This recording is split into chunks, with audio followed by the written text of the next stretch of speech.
I'm excited. This is I've done a lot of these talks in CLP, but first I'm doing talk 6, which is Love Your Neighbor. And when you think about it, it seems very basic and straightforward. But the more I dug into it, the harder I started seeing how hard this ask is from God. So before I dive into the talk, I actually just want to talk about briefly a story of mine. I call it Finding Hope on Hope Street.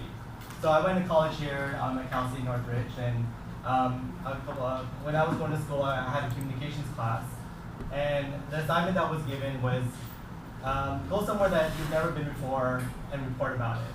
So at the time, I was working part-time at a law firm in downtown LA. So I noticed every time I would drive to downtown, you'll be like every 2 blocks is different. 2 blocks you're in the financial district, 2 blocks later you're in Chinatown, 2 blocks later you're in the fashion district, and 2 blocks later you're in Skid Row. So it's very diverse, and I thought that was pretty interesting. So I thought maybe a good way to go about my talk is, or a good thing that I should do is explore what is to be in the daily life of a homeless person. In my head, okay, it's kind of ironic that on Hope Street that there's so many homeless people on a street called Hope. So what I did, I remember that day, it was a weekend, I got out of my car, I took out all my jewelry. I didn't have much. I had a watch, maybe a necklace, I took it off.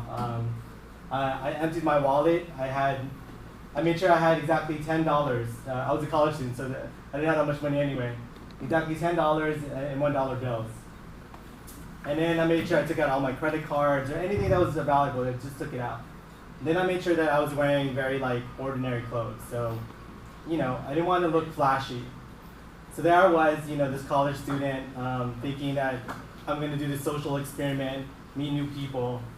I went to the first homeless person I saw on Hope Street, and I was a little intimidated because this guy had 3 big carts all around him, almost like and they're full, full of recycled cans. And I remember I knocked on the cart. I'm like, "Excuse me, sir," and he didn't respond. He was sleeping. So I tapped again his cart. I'm like, "Excuse me, sir." Then he woke up and was like, "What's going on? What's going on?" And I was like, "No, sir. I don't mean to bother you. I'm a college student. I'm doing this paper. Is it okay if I have 5 minutes of your time? And I have money. I'll give you $2 for 5 minutes of your time." I think the most humbling part of that is the fact that my 5-minute conversation ended up being a 1-hour conversation with this man. We talked everything about his life. He talked about him being a war veteran, about him being disabled, about he's been living on the streets for about 15 years already. I was very curious about his life, and at the end of the conversation, at first I didn't want to touch him because, he was dirty and he smelled bad. I was like, but at the end I was hugging him, I said a prayer for him. And I guess what I learned that day, he actually didn't take my money. I had $2 ready to give him. He didn't accept it at all. And it was really humbling because he said, "No one ever talks to me.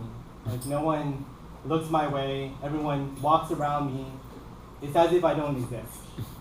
And I thought that was really humbling because that's what we tend to do. We tend to walk around these people, ignore them, pretend that we don't see them. And here I was willing to engage with him for my social experiment, willing to pay him, and he didn't want any of my money. He said, "Just the fact that you talked to me, for me, that's the highlight of my day." And I was really touched by that. And then I met 4 other homeless people. All of them had the same story. No one took my money that day. So I left home that day thinking that, here I am, what's going to do with this social experiment. And what I really found out is that I spent a lot of my life ignoring people who are all around me. It made me question about me and us as a Catholic faith or Christian in general. How many times do we pass these people up? So today,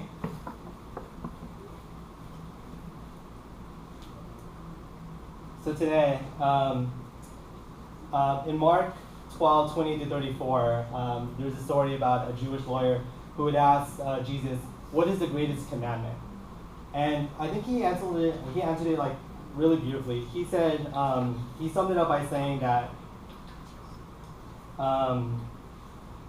the greatest commandment is twofold. One is to love the Lord with all your heart, all your mind, all your mind, all your soul and strength. Which makes sense, right? That was your talk like the week prior.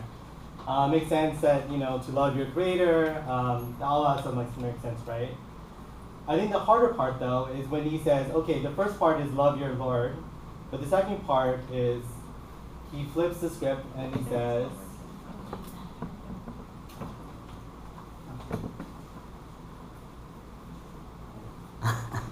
Bishop? Yeah. He flips the script and says, the second commandment, greatest commandment, is love your neighbor as yourself. So at first glance, it seems like a pretty easy ask, but again, it's really complex because if you think about it, the love that we're born with is very selfish, right? Like when you think about love, it's very much about yourself, and it's very hard to love other people the same way. And then when loving yourself becomes the measure of loving others, makes it even more complicated, right? Like how many times have you gone home from like a bad day at work, like, you know what, I'm just gonna treat myself.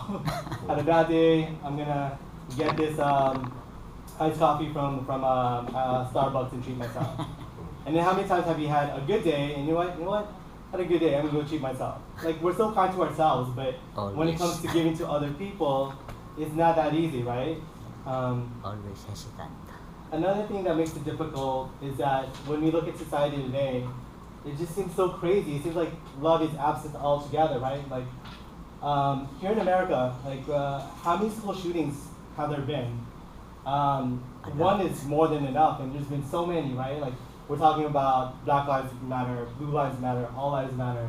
We're talking about you know, political unrest. We're talking about families being torn at the border. There's just so much going on in this world, and you say, how can I possibly love other people when it seems like there's no love in the world? But what God says is that you cannot love God without loving your neighbor. Oh yeah. That hurts, you know? Like, can I just love you God? It's so much easier. Why do I need to love the stranger, you know? Like, why do I need to go out of my way to make this person feel good or help them out? Can't I just go and serve you? But that's the genius of God's message to all of us, right? It requires action. We can't just simply go to church by ourselves, go home and pray by ourselves and expect that we're all going to go to heaven. No, like he puts accountability in all of us to bring everyone to heaven. That's the main goal. So before we dive into more of the talk, we're just going to go briefly through the characteristics of Christian love. And I won't spend too much time here because if you've been to a Catholic wedding, I'm sure you've heard 1 Corinthians 13, 4 through 8. So I'll just kind of read through this just as a reminder of what is the characteristics of Christian love. So, love is patient. You guys know that. We should be slow to anger and more understanding of people's shortcomings. That makes sense. Love is kind. We should be more positive, and we should be more into like lifting each other up. Love is not envious. So it's not saying, I wish I had that. It's like envious it's something a lot more. It's that person has that and I hate him for having that. Love is not boastful. So it's not being bragging about, you know, the type of love we have, or it's about being humble and conscious of our unworthiness. Love is not rude. So here's really just talking about treating each other with respect. Love is not self-seeking. So here it's meaning like you don't have a secret agenda. Like if you're gonna love someone, be genuine, be authentic about it. There's no personal gain from that. Love is not easily angered. So learning how to keep our emotions and feelings in check. Love does not keep records of wrong. So here just really talking about not listing out all the mistakes a person has and turning them against them later on. Not holding grudges or resentments. Love is honest. So here just talking about being sincere, genuine, and rejoicing in the truth. And lastly, love always trusts, hopes, and endures. So when you a Christian love, it's all about trusting in the path that you're on. It's seeing the best in a person and making sure that it's everlasting. So now that we talked about the characteristics of Christian love, let's just dive into loving others as Jesus loves, because that's a different type of love. That's not an ordinary love. God literally had his son die on the cross for us. That's a different level of love, right? So let's dive into this a little bit more. So I saw this slide of we're called to be foot washers, right? Because in John 13:12 to 15, we are told the story of when Jesus washed the feet of his disciples. And for those who are not familiar with the story, essentially around the Passover festival, and all the disciples were gathered in a room, they're about to eat dinner, and God knew, or Jesus knew, it was his time, so he decided to set an example, make that a moment for his disciples. So what he did was he got up, he knelt down, and he started washing the feet of his disciples. He first approached Simon Peter, who naturally was like, I'm not going to let you wash my feet. You're my master, I'm a servant. You're not washing my feet. But God said, you'll understand, a master, what I'm doing for you right now won't make sense right now, but it is the model I want you to follow moving forward. And I don't know if you guys know, but washing feet is actually the most demeaning task. Before